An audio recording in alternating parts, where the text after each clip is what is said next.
राज जिसे स्वरा ने अपने दिल में दफन कर रखा था, कह दिया सबके सामने कि रागिनी का झूठ अब और वो नहीं सहेगी। इतना सब कुछ होने के बाद वो खुद ही बोल देती है, क्योंकि अब चीज उस लेवल तक पहुंच गई है।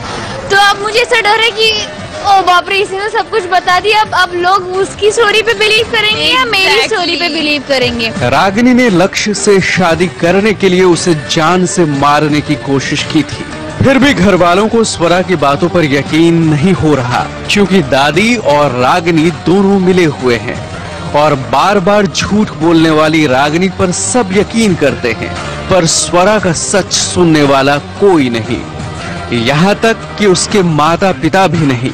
स्वरा की लाख कोशिशों के बावजूद उसके माँ बाप फिर साथ आने को तैयार नहीं हैं। सब जगह से सब बुरा हो गया। मतलब वो नहीं चाहती थी, वो चाहती थी कि मैं इस घर में ना रहूं, बट वो भी उल्टा हो गया कि मैं इस घर में रहूंगी। वो ये चाहती थी कि इस घर में मैं ऐसे नहीं चाहती थी कि मैं इस घर में ही रहूं। मैं तो चाहती थी मैं मेरे पेरेंट्स के साथ रहूं, वो भी नहीं हो रहा है। दूसरा, हम दोनों ये नहीं चाहते थे कि हमारे पेरेंट्स अलग रहे, बट वो भी नहीं हो रहा है। अब मतलब वो हो रहा है, पेरेंट्स अलग हो रहे हैं, मतलब जो हम नहीं चाहते। तो पता नहीं किसके फेवर में हो गया। एक्चुअली हम लोग खुद ही बहुत कंफ्यूज्ड है। स्वरा ने अपने माता पिता को एक साथ देखने के लिए संस्कार तक से शादी की थी। स्वरा ने ये सोचकर संस्कार से शादी की थी कि उसके माता पिता एक हो जाएंगे, लेकिन रागिनी की वजह से ऐसा हो न सका।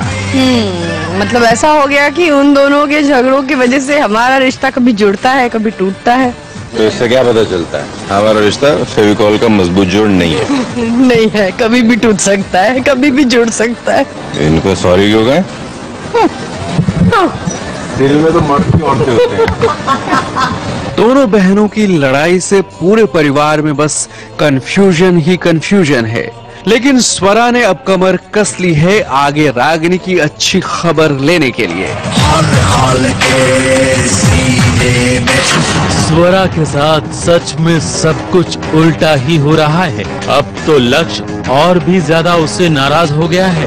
उसे देखते ही उसी के सामने दरवाजा भी बंद कर देता है। लक्ष्य को चोट आई थी, रागिनी उसकी चोट पर मरहम लगा रही थी, वहाँ से स्वरा गुजर रही थी। उसकी नजर लक्ष्य पर पड़ी।